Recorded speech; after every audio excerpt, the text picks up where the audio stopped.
Good evening, everyone. Welcome to Daily News Analysis by Tathastu ICS. We are going to discuss the Hindu newspaper for the day 20th May 2026. Okay? So you will get this PDF in the description box, and as well as you can scan this QR code to get this PDF in the Telegram channel. Okay? And for today, we are going to see mostly GS2 oriented topics. Okay? So first one is about UAPA bill. So there is a discussion between Delhi police and also the Supreme Court. Okay, so we are just going to see like why there is a need for a extensive bench that they have to look about the UAPA bail restrictions and everything. Okay, so this will be important for us in the GS2 paper, the polity part, and second one comes the tigers and CDV. So the problem here is in Madhya Pradesh we were able to see there is a death of a tiger. It is not the first death, it is a sixth tiger that have been passed away right now. Okay, so in the postmortem, early postmortem, we were able to understand that there was a disease that have been the viral disease that have been spread. Okay, that is called the canine disease. Okay, so generally this will be appearing in our GS3 paper when it comes to the environment and everything. Okay, so in that case we are going to see it in the perspective of GS3 paper. We will be applying it there. Okay, third one is about the first and foremost. Okay, and also this also comes under our GS2 paper. Okay, so watch but not wait. It is about the WHO have talked about the Ebola outbreak again, because this article is about like that. So WHO have told that, see, you have to be like what?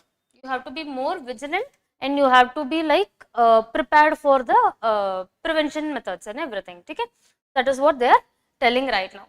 Then the fifth one is about the EV ambition. This editorial is basically upon how we are moving towards the EV as a solution for the price hikes in the oil and the supply chain disruption, right? So along with that, okay, so along with that, what is the issue? Like moving towards more of EV, it is about we have to focus on the power grids as well. So the challenges and what can be done better so that we will be getting a alternative energy for future days. Okay, so that is majorly important here that we are going to see from this. So it is basically about GS3 paper. Okay, and the sixth one is about the National Commission for Scheduled Caste.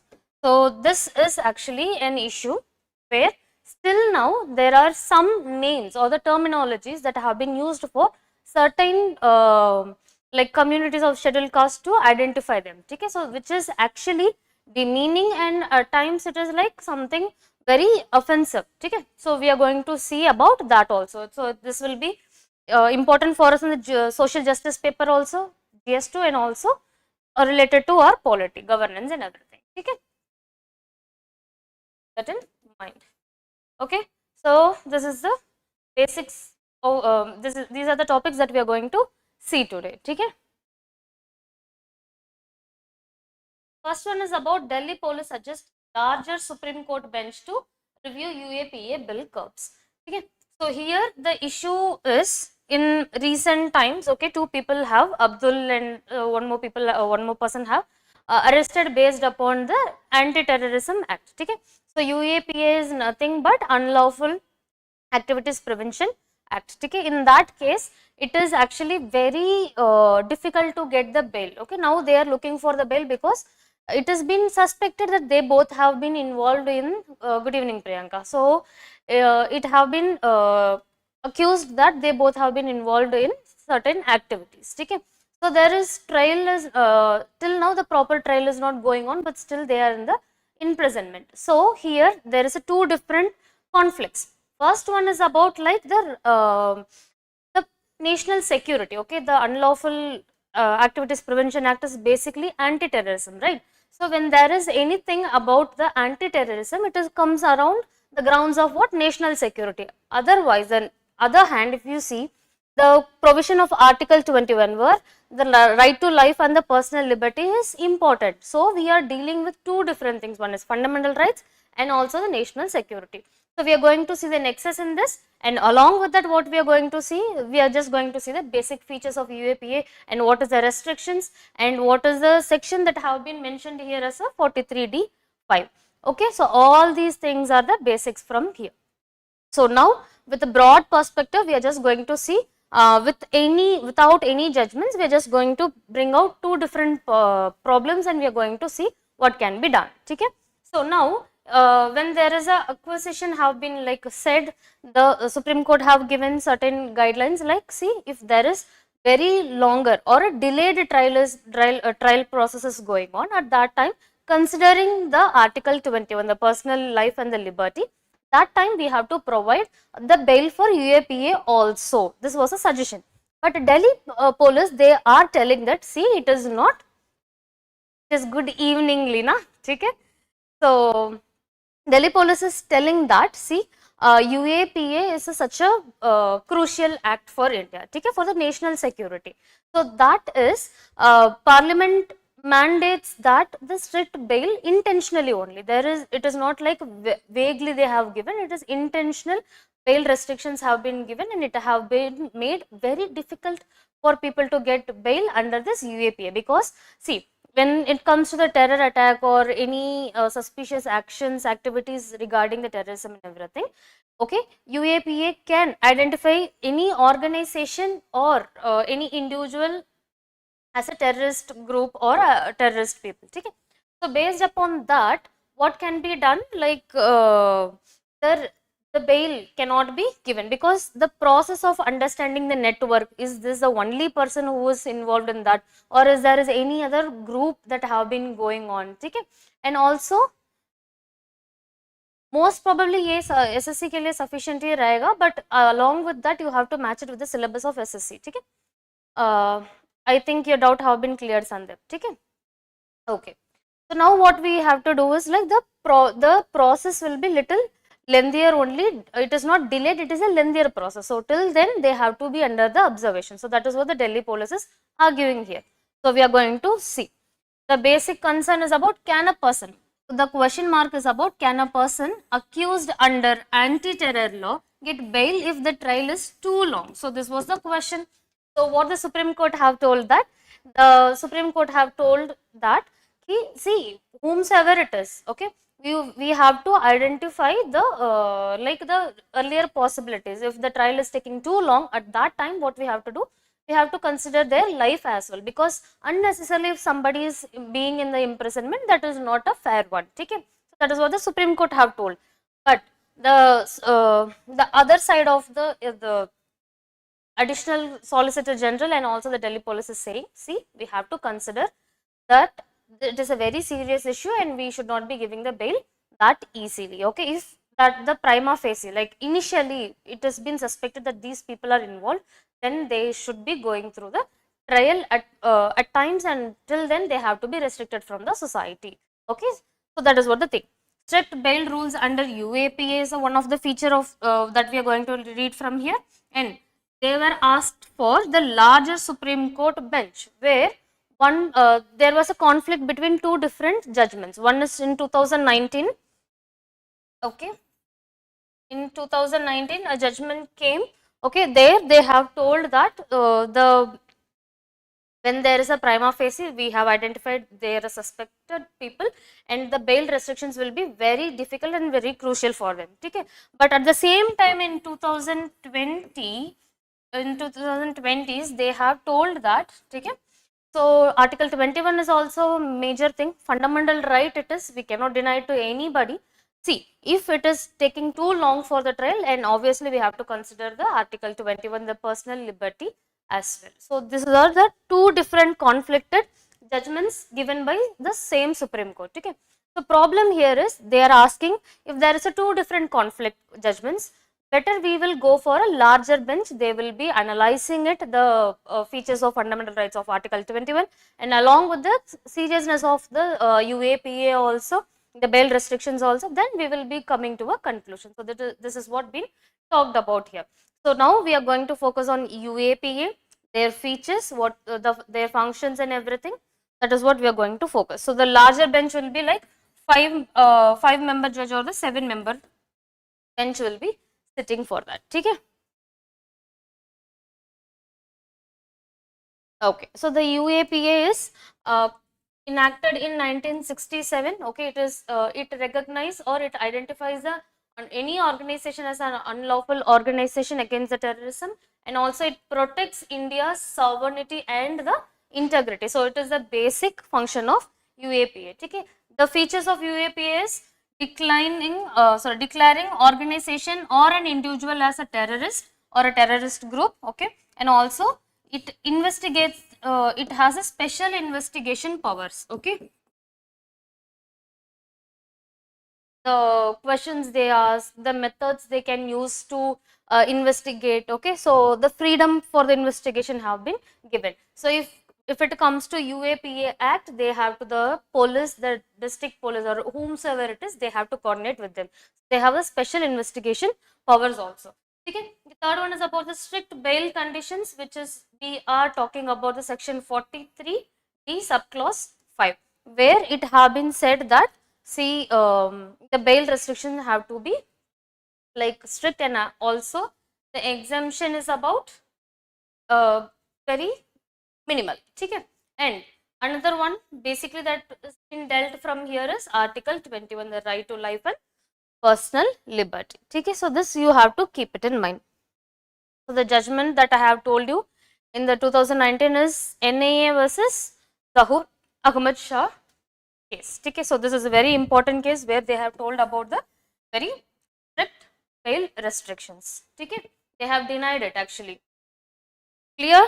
Is there is any doubt? So from this, what we have to do, instead of the argument, we have to take the core essence, the conflict between whom and whom, the national security and also the fundamental rights. Okay, it is necessary to give provided with the fundamental rights, but at the same time we have to consider the national security also.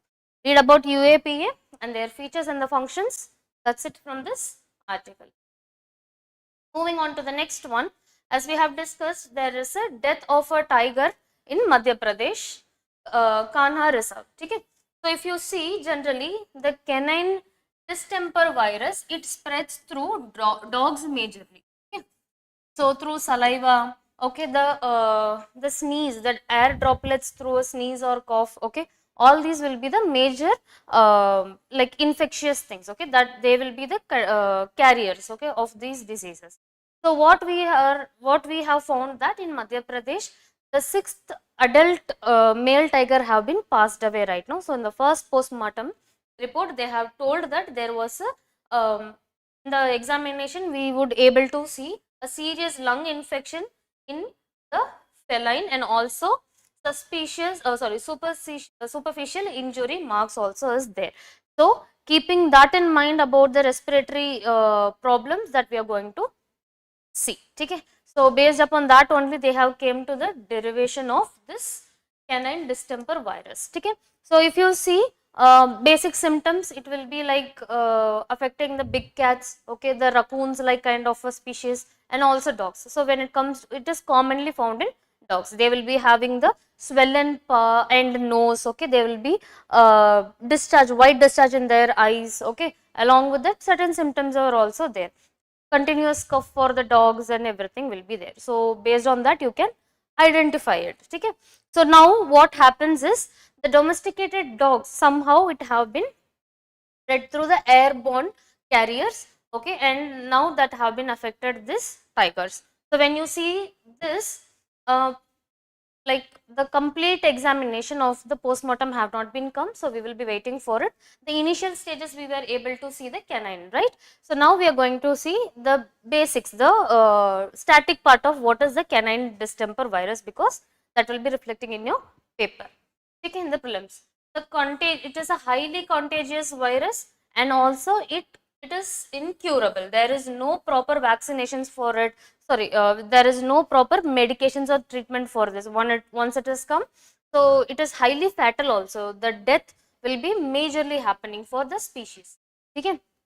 So it is a viral disease. This you have to keep that in mind, and it attacks the respiratory system and also the gastrointestinal, also the nervous system.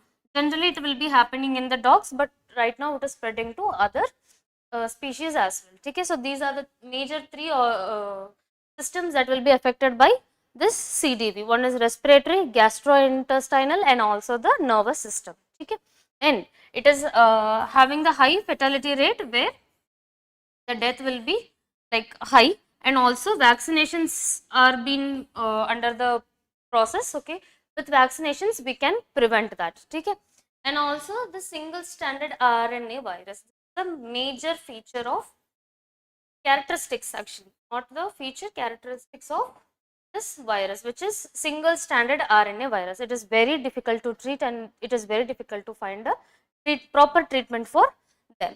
Okay, so read about the single stranded RNA virus and also just have a look about this disease. Okay, so in detail we will be looking after some time. Okay, then the next one is about the first and foremost, where there is a dispute in our what? The shared worship places. In India, it has been very common, right? When it comes to the shared worship, like Ujjain, like kind of places. Even in very recently in Tamil Nadu, we got to know that in the Palani Hills and there was a iron pillar, right? On that also we were having the disputes between the Hindu religious faith and also the Islamic religious faith, right?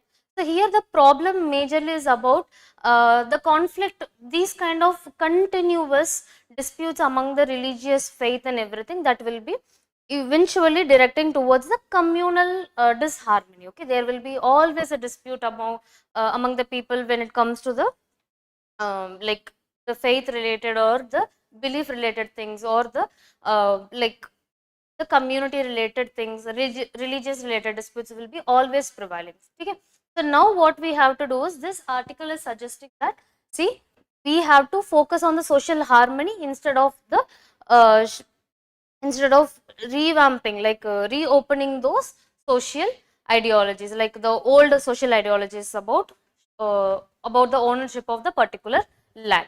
Okay, so that is what this article is suggesting, and it is saying that, see, we have to keep that in mind, the shared opportunity of the worship places, like Hindus and the Muslims, Islamic people, they both have to share the places, and we have to be coordinal, likewise how it was in the time of August 15, 1947, which is our independence time, right?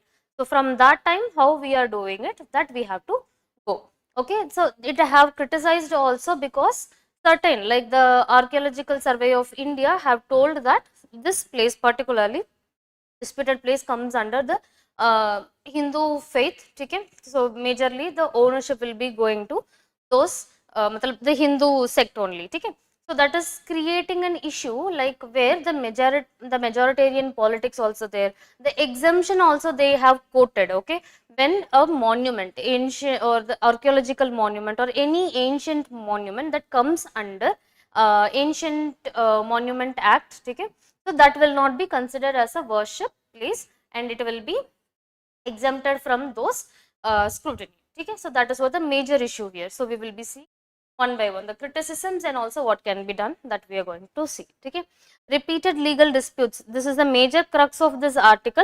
Okay, repeated legal disputes over religious places can become dangerous for communal harmony and the constitutional secularism. So here, that is what we talked about, the majoritarian ideologies. Okay, when there is secularism, the most cases or the judgments related to one particular sect will be giving a dispute in the secular ideologies. Okay, so that is what they are telling here.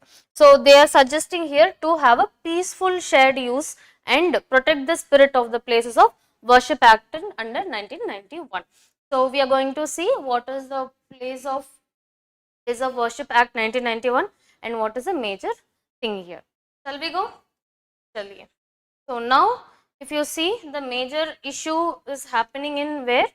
The Bodhshala, okay, where Kamal Mola. So this is the complex. Okay, here they have two different. One is Hindu, where they worship, they believe that it is a monument for Saraswati, okay, goddess Saraswati. And when it comes to Kamal Mola, it has been a dargah, okay, for the worship of whom? The Kamal Mola. So for it is a worship place as a dargah for this particular person and this like Nabi or whatever you call it. Okay? I am not getting the perfect word for it, but this is like this is Islamic faith, okay,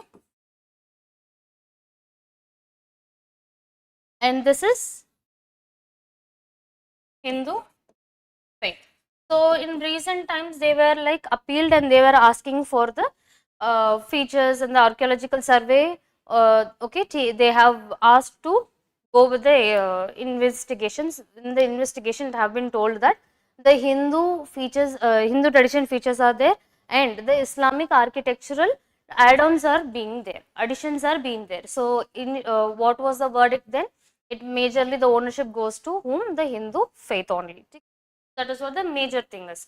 So in 2003, the Archaeological Survey of India have told that there should be a shared use of any what if there is any two different or three different worship places are there, okay, in a common place. So they have to go with the shared use also. They have to go with shared use. But now in this recent archaeological survey, the petition have determined that they have asked for the true religious character have to be focused on, and we have to give in the ownership for that particular religion. Okay, so that is the major issue. If we are giving, they both have the equal tradition and the faith on the same particular place. If we are giving it to one place, okay, and also the court have suggested that giving the new place and the new worship place for Islam people. So that is a great concern here, because see, when you give a shared worship place, okay, they both will be having interaction, and at some point of time they will be coming to one particular thought, we all are together, okay. But when you give one the long back historical or ancient touch faith place, okay, to one particular section, it will be creating the hatred towards the other, because they both have a long historical faith and also they have the traditions towards that one particular place, right.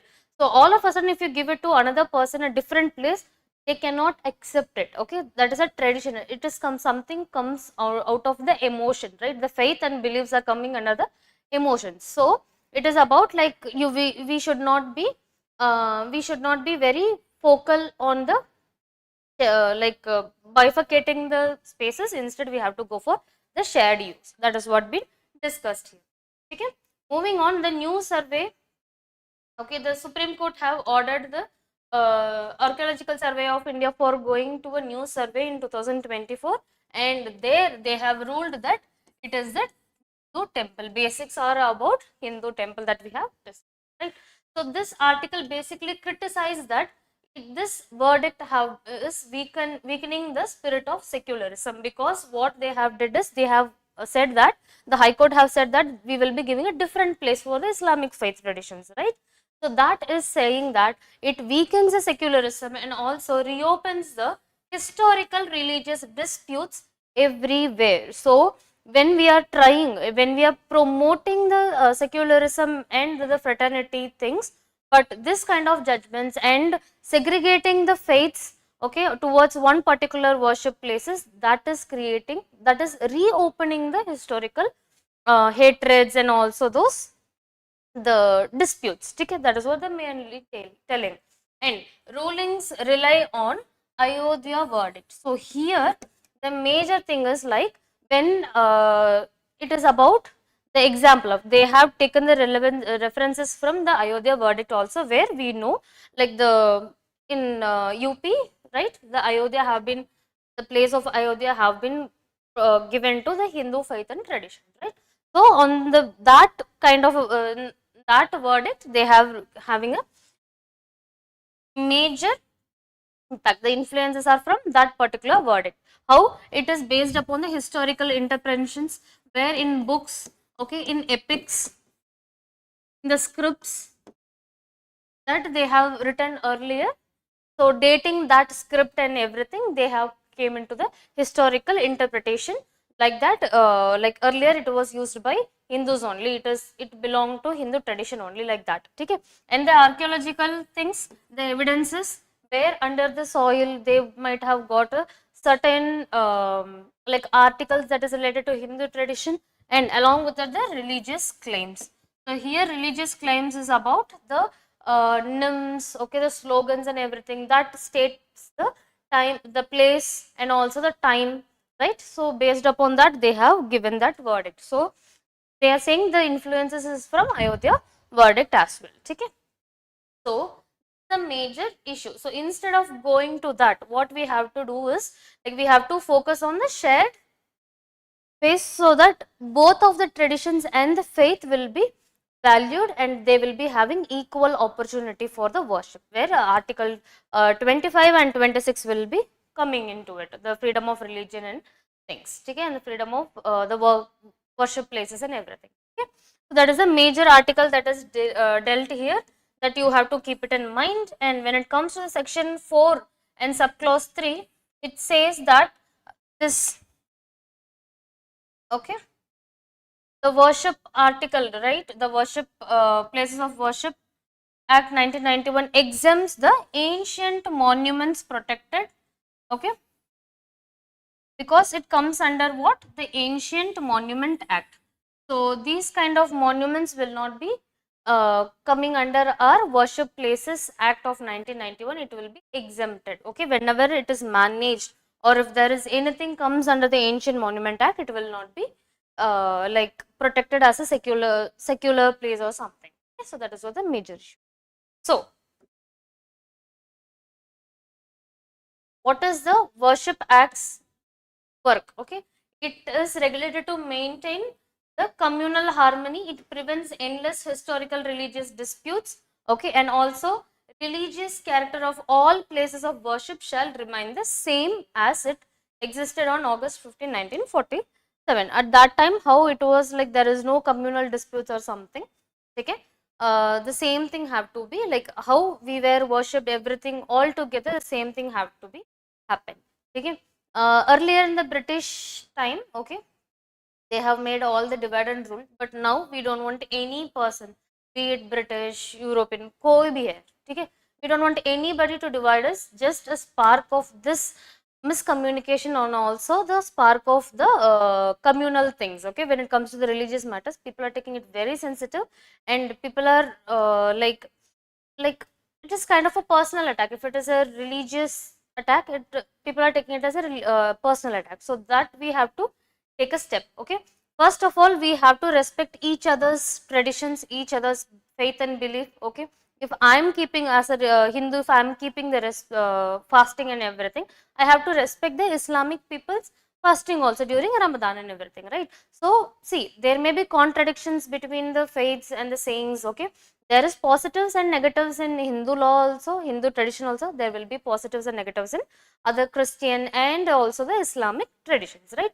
So what we have to do is, instead of fighting among us, we have to just focus on what, take the positives from everywhere and work upon the drawbacks that we have. Okay, that is the best solution that we could have. Instead of fighting, rather than fighting, we have to focus on the progressiveness, okay, along with the dates and times, we have to progress with our traditions and faith also, okay, that we have to keep it in mind. All these fights, disputes, okay, talking about others religion, this good, this bad and everything, or any attacks on any faith, that is not, it is completely irrelevant, okay. If you are beating me, this I will be feeling the pain, and as well as the other person also. If I am beating them, they will also feeling the same pain, right? So that's how, like we have to be with in everybody's shoes. We have to understand the opposite person's emotions, faith and everything, okay. At least if you're not able to understand, or if you're not able to accept it, you have to at least respect and accept it, and you should be ignoring it. You should not be like criticizing it in a very destructive manner, okay. So that is what from this article. So we have to read about the Places of Worship Act 1991. What is its function? It is just to maintain the communal harmony. Okay, and along with that you have to we have to read about what the exemption section 4 subclause 3. Okay, then moving on to the next one, it is about watch but not wait. So this article basically on the Ebola outbreak. Okay, now WHO have given certain things. They have considered this Ebola outbreak as a international dispute. Okay, generally whenever there is a disease outbreak or any spread, WHO will be always focusing on, like, first they will be referring to the scientist and they will be asking about like what is the condition. Then only they will be giving them as a PHEIC, which is the public health emergency of international concern. Okay? So this is what the major thing is. So now with Ebola, by stressing on the strain of the new the new strain of the Ebola outbreak, okay, and considering the vaccinations are under testing, okay, all these based upon these things, WHO have immediately, without consulting the scientists and everybody, immediately it have said that it's a public health emergency over the international level. Okay, so here now we don't have to be panicked, but we have to be very vigilant about the like we have to be very aware about the testing, screening, okay, and the vaccinations are being under the progress. So till then, what is the prevention treatment, prevention things that we can do? That is what they are focusing here. Okay, so the WHO have considered it as a highly dangerous outbreak of Ebola. Generally, as we have discussed already, okay, why Ebola is being very common in the Congo and the Uganda region, that we have discussed, because of the tropical, the dense moisture and also the tropical habitat there, and the close relation with the human and the animal, wildlife animals relations and all these things, and the spread is wide because the conflicted area, the displacement of the people, okay, the spread of blood. Generally, Ebola is spread through what? The bodily fluids that we have discussed, be it sweat, okay, blood, semen, and all these things will be the carriers, okay. It will be spread through these kind of bodily fluids only, okay. So, when it comes to the blood, the conflicted area, when it is, if there is any blood have been spilled, okay, of the infected person, that will be what? That will be spreading to other people who are being around. So, by this Congo and also the Uganda areas, they are having the widespread, and the tropical forest cover is a major reason, and also the human wildlife interaction is major reason for this outbreak. Okay, so that is what the major issue. So when we look into the dangerous outbreak, why it have been mentioned as a dangerous outbreak? It is because of two things.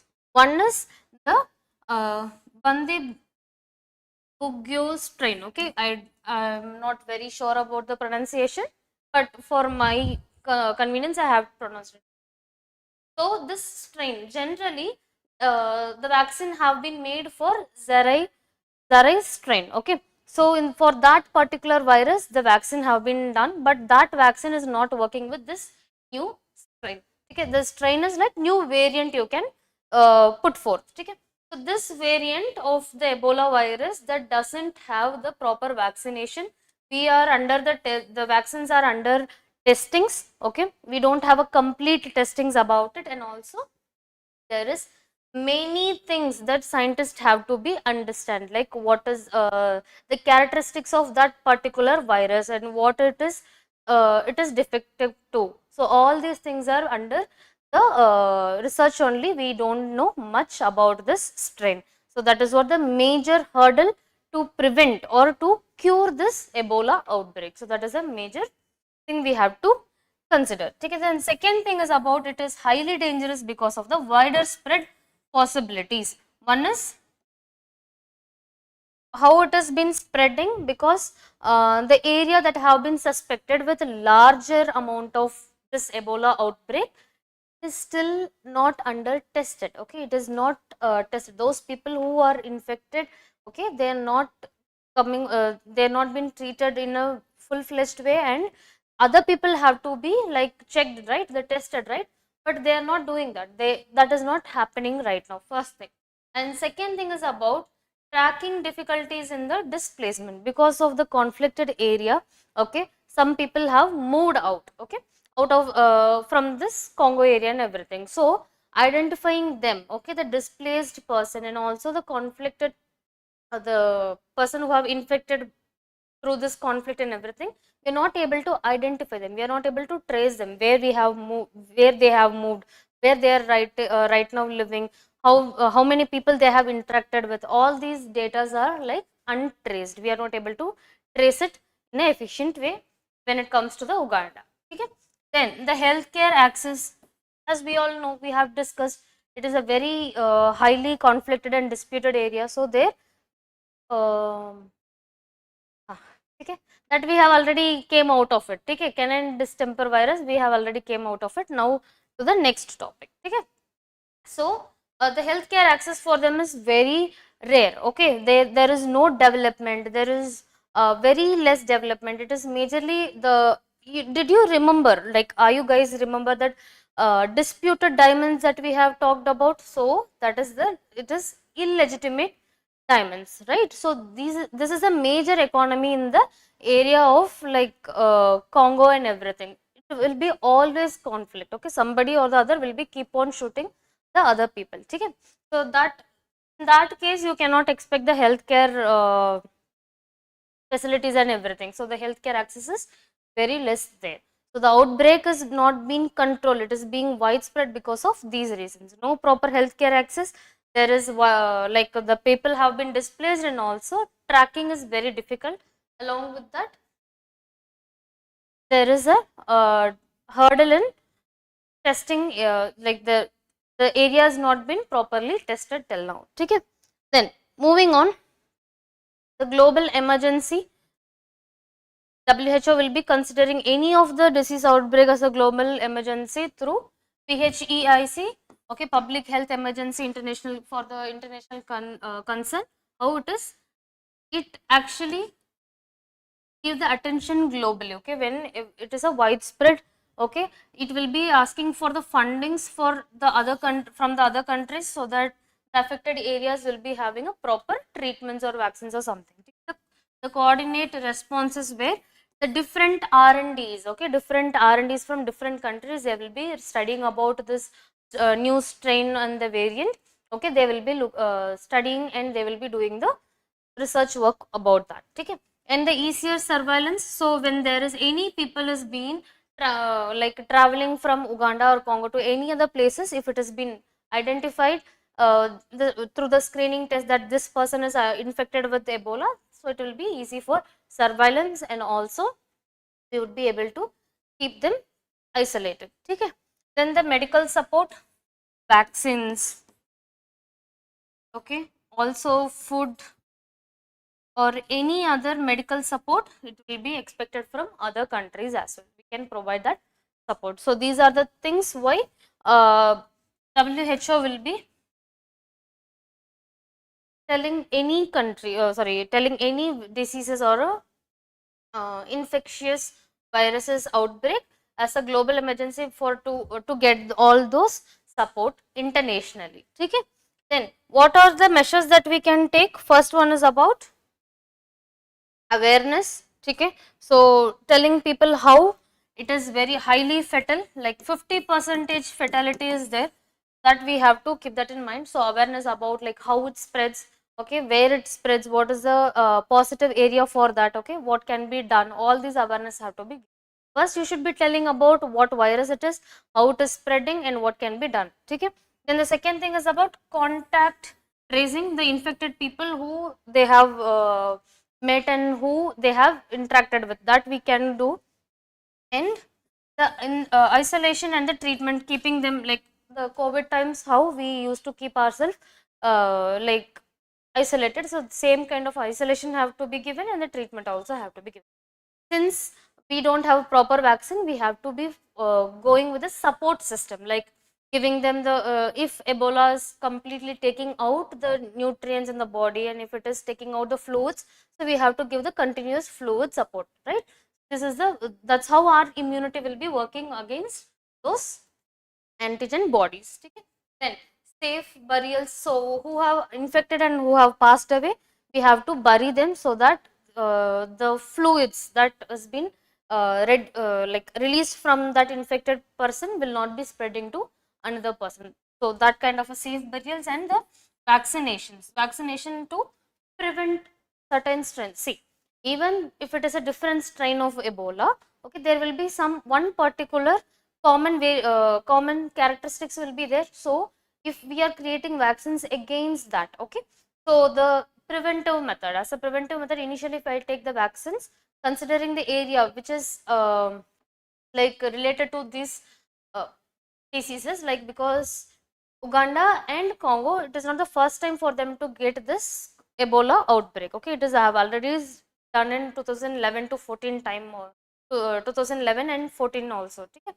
So it is not the first time. So what we have to do when we have already witnessed that, we have to go for the vaccinations. At least for the basic vaccination, we have to go so that the loss of life will be very less. We will be having the like time to get the treatment, the positive output. Okay, so that is what from this article.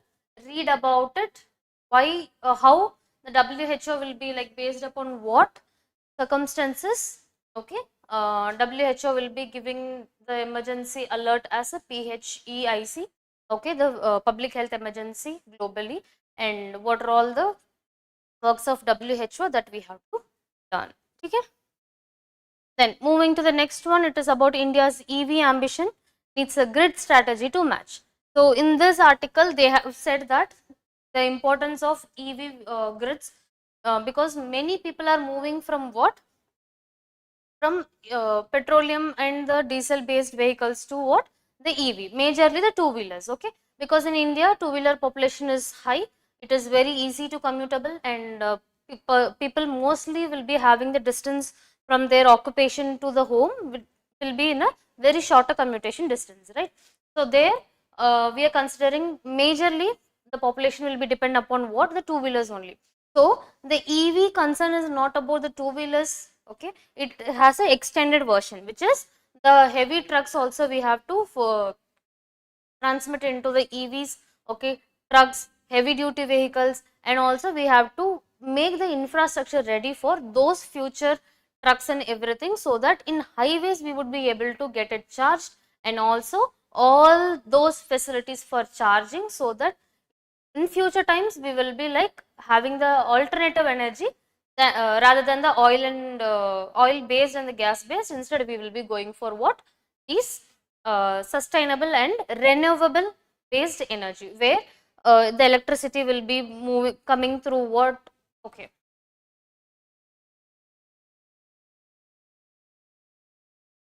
I guess it is visible. Okay, so basically the electricity will be coming through what? The solar and the wind energy, which is maybe, and also the nuclear energy, basically the renewable energy. But we are going to see the issues from that alternatives also, and along with that we are just going to see what can be done, what is the future challenge that we have, the real challenge that we have, and where we have to focus, and what are all the issues between these things. Okay, so let's go for the first thing. This, the crux of the article is India's transition towards EVs is with the real challenge in electricity system support in the future. So which we are talking about the charger points, okay, and also the infrastructure for charging and everything.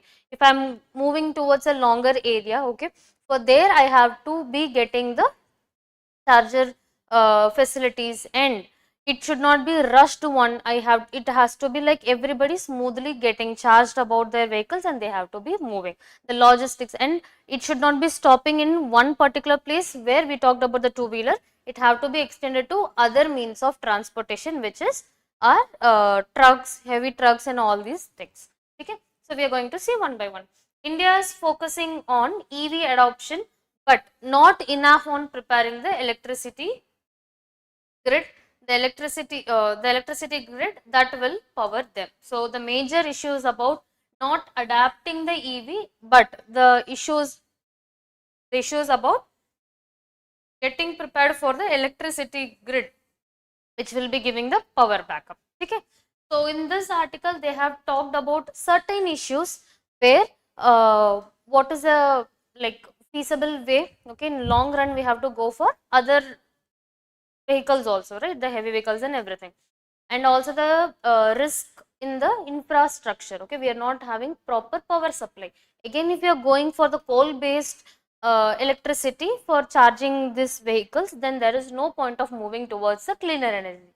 Second thing, and third thing is about the highways and everything. Okay, if you are relying upon the like solar energy and the wind energy, the weather will be affecting the major output, right? EV is help, but charging to solar. Again, that is what I am coming to. Solar energy will be having like I would be able to charge my vehicles when it comes to the solar energy in the morning times. What about the evening time? So the storage process, okay, and along with that, if it is monsoon or winter, the sun's insolation will be very less. So how will I get the charge? So for it is not for a day or two. The monsoon and the winters it will be for lasting for 3 months, right?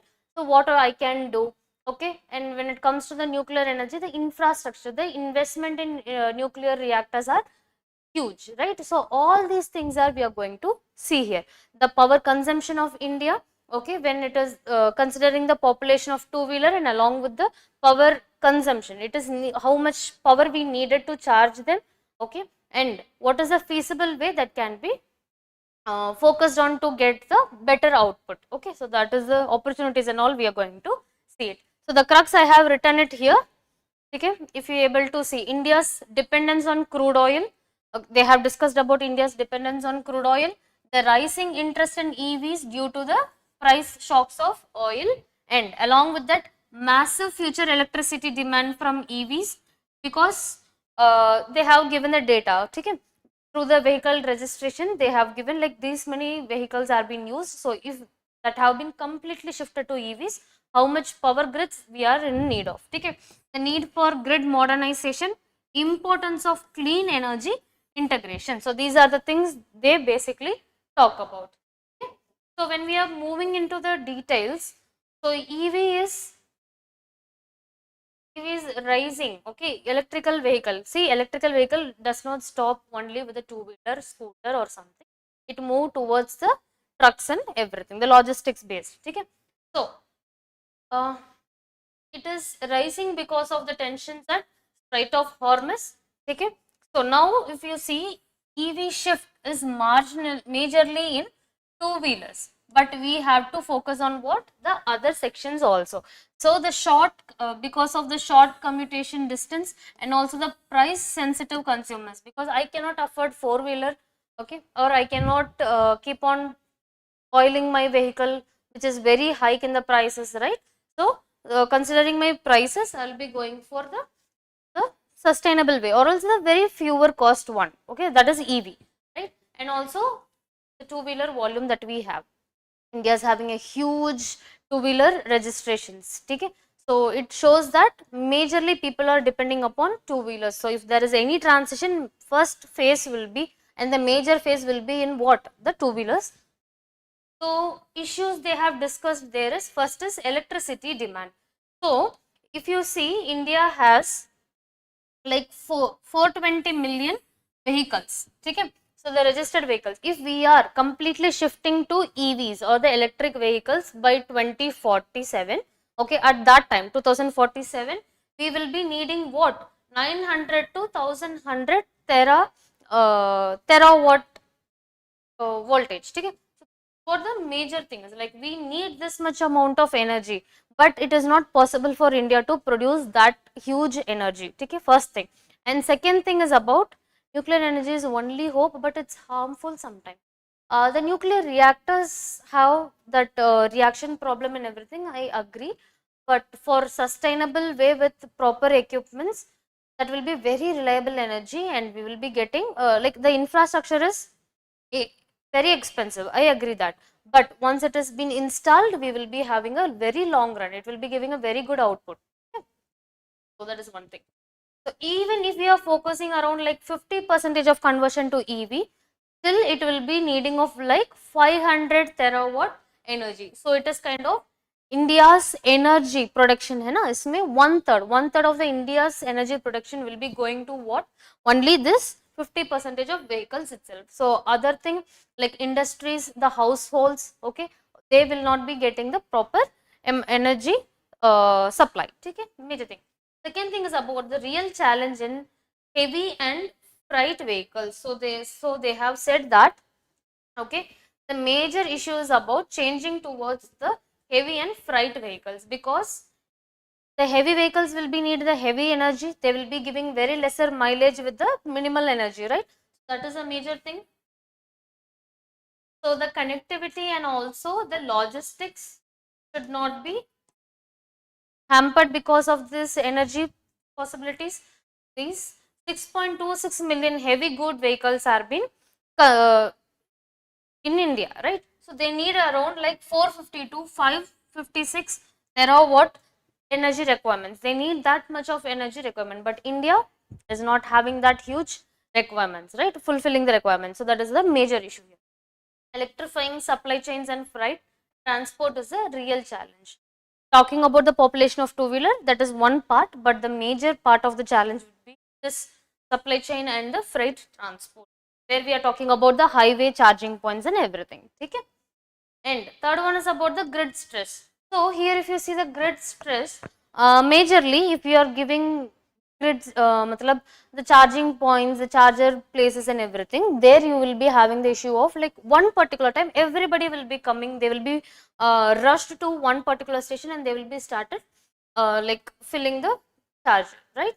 There, in case if I am going for one particular area, like I'm returning from my office, okay, at that time the peak hours like 7 p.m. and everything, it will be like very rushy, it will be like all the people will be standing in the queue to fill their charge only. So that is a major thing. So you can see it in the thumbnail, okay. So when there is the peak demand hours are there, okay, at that time what will be happening, the major thing will be around like all will be charging their vehicles at one point of time. The huge consumption at one particular time, it will be destroying the grids and the wires and everything, first thing, and second thing, it will be like creating a major chaos, okay, all at one time it will be creating the major chaos. So these are the major things.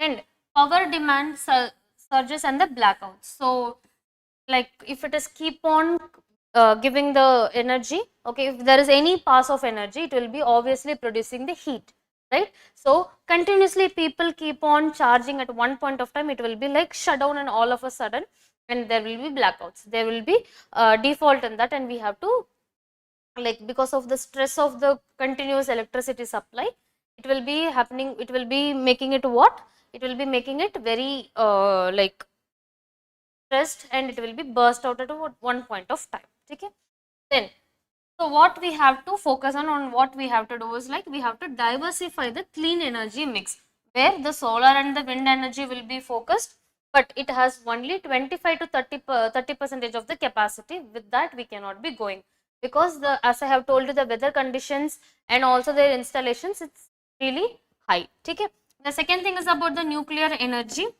but it is very expensive. Turning towards nuclear energy, we need the reactors, the technology also, that we are that we have to get it from other country, and it is very time taking, delaying, and also it is very expensive. Okay, then next one is about the pumped hydro and batteries. When it comes to batteries, the recycling of batteries, what we are doing already, we are having huge waste management problems, right? The e-waste or any other waste, okay, the household waste and everything, the water purifying, all these things are like a huge burden on India's governance, right? So along with that, if we are going for batteries, either way we have to we rely upon the import of those lithium and all the, nickel and critical earth, critical minerals, first thing, and second thing is about we have to work upon the battery discharge, like recycling all those batteries. The technology is much more needed here. Okay, then the gas based power. So this gas based power, for time being, for making sure the transition is very smooth, for this for one small particular time we can use this because in the long run gas based power will not be sufficient for India. Okay. So that also we have to keep that in mind, because gas based should not be giving the greenhouse emissions, and also we have to get it in the renewable way. Okay, we cannot just depend upon biogas or any other gas which is non renewable. Okay? That we have to keep it in mind. So these are the things we have to focus right now. Along with that, certain things like one major challenge that we have is that we have already discussed coal based electricity. Already for the domestic consumption of the electricity, we are depend upon majorly of what? Coal, right? If we are moving from oil, the petroleum and the diesel or the natural gas, sorry, the petroleum and the diesel. So from non-renewable resources, we are going for the cleaner and the renewable resources, right? Because consumption, the combustion of petroleum will be giving the carbon dioxide generally. So we are moving towards more of a cleaner energy. So stressing on moving towards the cleaner energy of electrifying all those things, we should not depend upon the electricity for coal. Again, burning of coal will be emitting all those serious greenhouse gases and the carbon dioxide, right? So what is the point of moving from oil to EV then, right? So what we have to do, we have to go for the very cleaner electricity also. Okay? So if we are again we are depending upon the coal based electricity, there is no point of moving towards EV. That is what they have told. EVs produced by coal defeat the purpose completely. Then what would be the better solutions? The smart charging, like not all at one time. Okay, instead the time period. Okay, different time period, and also we will be moving towards what the smart charging about when it is needed, that time only we will be doing it, and also commuting toward particular places only, unnecessary things. Okay, and along with that, reusable of batteries, workplace charging, where this will also help us, like when you are charging, like smart charging is about, you should not be planning your charging around when you're going home or something, when there is a weekends or when there is free time. In the daytime, if you go in the mid of the official hours, like in the afternoon time, if you go, there will be very less people in the charging points, so the grid stress will be less and you would be able to so you can charge your charges and you can come back. So workplace charging, if you have the IT infrastructures and everything, if you provided with the grids and the charging points, it will be easy for them to hassle free charging, and also the distributed charging points will be creating a very smooth conduction. Okay? Then the battery swapping, it has to be like the reuse of the battery, or you can have a alternative battery also, that will also be helpful. And small modular reactors, where we are talking about the nuclear reactors, the micro and the small, like in a certain areas. Okay, you can set up the nuclear reactors, small nuclear reactors, from where you can get the energy. Again, it's expensive, the technology is depend upon foreign countries. And EV batteries recycling, that we have to keep it in mind, that is a major thing. Okay, so otherwise the issue that we have is distribution companies. So distribution is, it will not be wide because of the expensiveness and everything, and also coordination, power. Okay, distribution of it, electricity will be different. Okay, and different sections will be involving in that. Okay, the logistics, okay, the trucks, and also the manufacturing companies, all these will be, they have to work all together. The highways company, okay, so the highways department, the power department, they all have to work together, right? So that is a coordination issue that we have. So what will be the solutions, the solutionable schemes that I have already proposed is revamped distribution sector scheme. So this will be reducing the distribution companies stress, which is companies cannot be going with what heavy investment. So at that time, the government will be providing with the incentives and everything, they will be giving the financial support also. Then national electricity policy, we have to make the national electricity policy a new draft, where we will be having a good draft based upon the EVs or the electric electrification. Okay. Then golden quadrilateral. So connecting the highways of Delhi, Mumbai, Kolkata, and Chennai. So this is mentioned as the golden quadrilateral. So if the highways connecting these big cities, okay, if they are being given with the charging points and everything through the highways and all those, it will be easy for India. That will be a very that will be attracting more and more infrastructural and like fundings from international. Okay. So when we are setting up these infrastructures, you will be getting the fundings from foreign, and you will be getting your like support, financial support. Okay. Then the dedicated freight, so where you will be having what?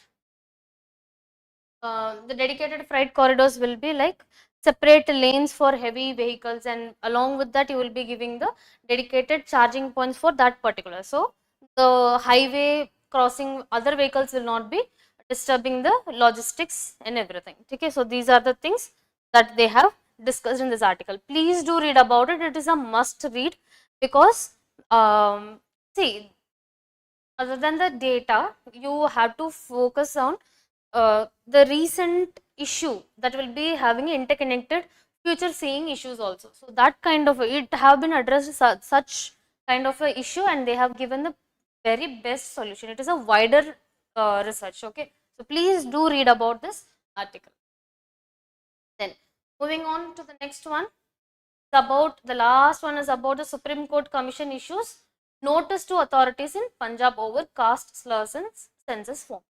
Problem यहीं पर ये है, the problem is here majorly, ठीक है, इन like British era and everything, people have been named, their community have been named and mentioned and identified based upon their works. Okay, so when it comes to scheduled caste and everything, initially they were doing the manual scavenging workers, okay, the sanitation workers and everybody, so they are basically on that. Okay, so the terms that have been given at that point of time during the census was basic, like basically on what their work based nature. Okay.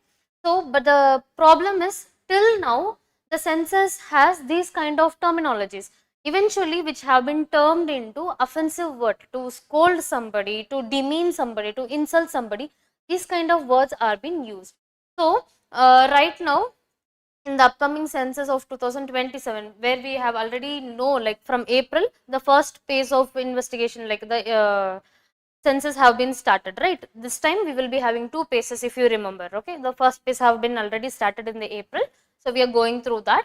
So in the area of Punjab, Rajasthan, in the Punjab, okay, in the census form, the particular Valmiki community have a different terminologies, okay, like Chora and Bangi. Okay. So these kind of terminologies are offensive, but still they are prevalent in our census form because of the names that have been unaltered till now, well, since they are used in the Constitutional Act at 19.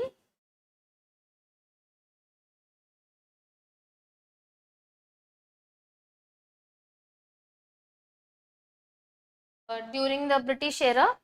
Okay, I couldn't recall it right now. All of us tell you.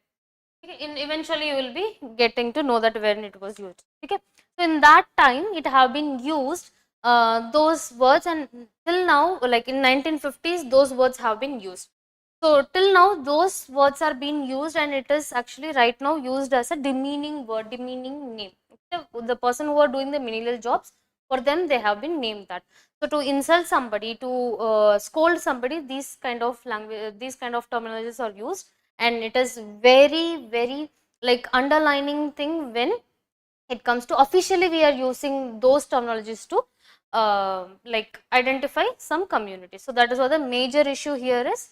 So the National Commission for Scheduled Caste, they have like proposed to two people, the Director of Census of Punjab and also one more person for taking the action against this names. Okay, so we have to take out this name and we have to give the dignified name.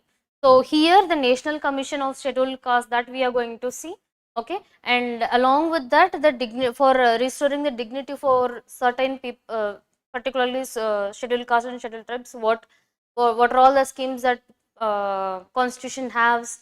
Okay, constitution have all these things we are going to say from this article. Okay, so first, understanding the issue, first is use of caste based derogatory terms, okay, in the upcoming 2027 census for self enumeration forms. So first we will be doing the self enumeration. There they have given the terms for Valmiki community for the derogatory terms. Okay, so that is all still there. That is a major issue. So this article we are going to see in certain perspectives of constitutional safeguards for SC that we have talked about, scheduled caste people, and also the social justice part where the dignity, okay, the identity, all these problems will be we are dealing with, and the census administration, the scheduled caste or the scheduled tribes protections, and also the role of constitutional body. So these are the things that we are going to see in this article. Okay, so major issue, what was it? The synonyms for Valmiki community, like I have told that Chura and Bangi, which is popularly used in the areas of Madhya Pradesh, Rajasthan, okay, Delhi, and Punjab, Haryana areas, okay, that have been mentioned there. You can read it. Okay. So it is offensive, and officially we are doing it. So there is no updation in our administration roles. Okay. So that is what the major issue. So the vice president of the national okay Safai commission, okay, they have filed a complaint and they have in the inquiry, so that the national commission for scheduled caste will be working upon like issued the notice to director of census of Punjab and also the social justice department of the Punjab to look into the synonyms, words and the terminologies for those people, okay, for those community. So now what we are going to see is why it is discriminatory, like why those there is a conflict on those words, because it is very offensive right now, and discriminatory terms, because if you see the scheduled caste and scheduled tribes, once they were like treated as very like in a mean way they have been treated, okay, and now also socially economically they are little backward. Reservation again comes, you might be thinking reservation is a not a good one, but still if you see, people are not accepting the scheduled caste and scheduled tribe people. They have been stigmatized, they have been fixed in people's mind, they are like untouchables, we should not be like going along with them. So this have been fixed in their mind, so that we have to eradicate. Okay, so it is a discriminatory terms, so mentioning that they belong to millennial jobs and all these things, okay, so that is constitutionally against, right, against the equality, so that we have to take that out.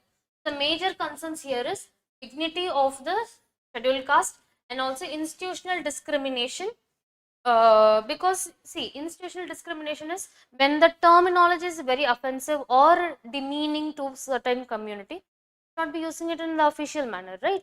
So that is what the institutional discrimination here. The use of outdated caste terminology we have talked about during 1950s.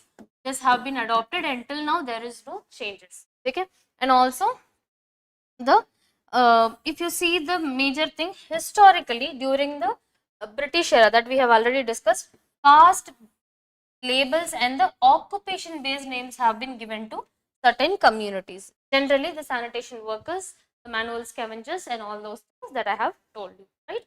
The terms that have been given earlier, now it have been become offensive, and it demanded the dignity based identification. So we have to take that out. We have to focus on what, giving the proper terminologies, so that the stigma that already people have in their mind regarding the scheduled caste and scheduled tribes will be eradicated. Everybody will be feeling like dignified, and they will be having a proper identity instead of keeping those demeaning identity. Okay. Then the reason for still in uses that we have discussed, which is census authorities rely on the constitution, uh, the constitutional supreme the scheduled caste order 1950. Okay, so this have been listed schedule caste in the state wise with certain names. Okay, so now we have to revise it. That is the major thing we have to do. Okay, so coming to the static part, Scheduled Caste and Scheduled Tribes Prevention of Atrocities Act. So this will be regulating, this will be inquiring about the atrocity acts. Okay, it will be preventing people from doing that. Okay, it will be criminalizing the intentional insult. Okay, if you see in like in various area of India, mostly the scheduled caste people will be killed. Honor killing is going on because of this only. Okay, and along with that, like students from those community are being asked to clean the toilets and everything of the government schools. And there is many cases where the if the Anganwadi workers or the Asha workers are from scheduled caste or scheduled tribes, people denying to take midday meal scheme from that particular institution. So these are the socially they are not being acceptable. So for that to work on that, to create a secured and a protected like environment for them, these acts are being provided. Okay, this is the constitutional. Okay, and National Commission for Scheduled Caste and Scheduled Tribes are constitutional bodies that you have to keep that in mind. Okay. So the humiliation and the intimidation and the caste abuse also will be criminalized based upon Scheduled Caste Atrocities Prevention Act. Then National Commission for Scheduled Caste, okay, the constitutional body based upon the Article 338, okay. The composition will be chairperson, vice chairperson and the members. Where our vice chairperson only have given the notice, right? Then they will be appointed by the president. So the NCSC, okay, they will be reporting the they will be submitting the report annually and on a special occasion based upon the scheduled caste progress and everything, the welfare schemes and what are all the issues they are going with. So these reports will be submitted to the president annually and on the special occasions. Okay, they will be investigating the safeguards. Okay, they will be giving the they will be recommending certain things what can be done to the government. Okay, done by the government for those people. Inquire into complaints, reports to president that I have already told you, like annually and in the special occasions, advises the government based upon the socio-economic development for particularly these people, scheduled caste mentioned peoples. Okay, then the social justice issue that we are able to see is it brings the stigma back and the discrimination. When the word is very offensive, if it is keep on being in the relation, then it is shows that there is a issue with what the stigmatize and the discrimination. Again, that ideologies will be coming around. People will be not sitting along with people. They will not be socializing with those people. So that is a major issue here. And it hurts the dignity. Everybody is human, right? Everybody has the same kind of a thing. The major thing in humankind is, like, if it is a if he is a murder sorry, he or she is a murderer or any criminalized persons, okay, they are all been accepted, but particular community people which they didn't do anything, somebody else somebody else identified them as a scheduled caste and scheduled tribes, okay, because of their works and everything, people are not able to accept it. They are like considering them as a very huge crime involved people and everything. So that we have to eradicate, right? So for that, to not hurt anybody's dignity, it have been kept in mind. Okay, the articles 14 equality, article 15 about the discrimination against caste, okay, the gender, the race and everything, that has been provided here. 17 about against the like untouchability, 21 right to life with dignity, and 46 DPSP like welfare schemes by the state government to the supreme scheduled caste people. Okay, scheduled caste and scheduled tribe. Okay, then what can be done to make it better? Administrative reforms. First of all, we have to take those demeaning terms from the administrative purpose and we have to use the proper dignified terms for them. First thing.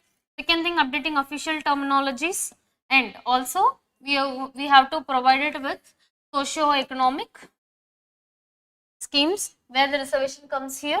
Okay, and the digital governance audit where we will be like getting to know about the registration of the scheduled caste people, scheduled tribes people, and we will be able to see what kind of jobs they are going on.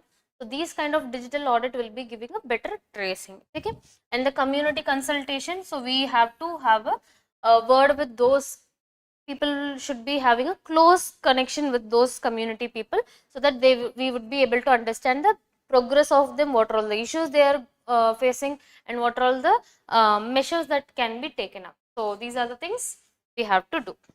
That is from this article. If you have any doubt, please let me know. Otherwise, we will wind up the session. So till now, I guess you have no doubt, and if you have any doubt, please let me know. We will discuss here. And I'm very good, Rishabh. Thank you for asking. I hope you all are also doing good, and you're also keep studying, right? If there is any doubts, my name is Manisha. You can see it in the thumbnail as well. If there is any doubt, please let me know. Otherwise, we will wind up the session. And please do read about the articles that we are daily like discussing. Along with, sometimes in a flow, I might miss some point or something. If you read that news article, you will get that also, right? So don't depend only upon this sessions. You have to read it by yourself, so that you will be able to keep it in a long term memory retention. Okay, okay, Deepesh, thank you so much. Thank you, Pradeep. We'll see you soon. Okay, all the very best.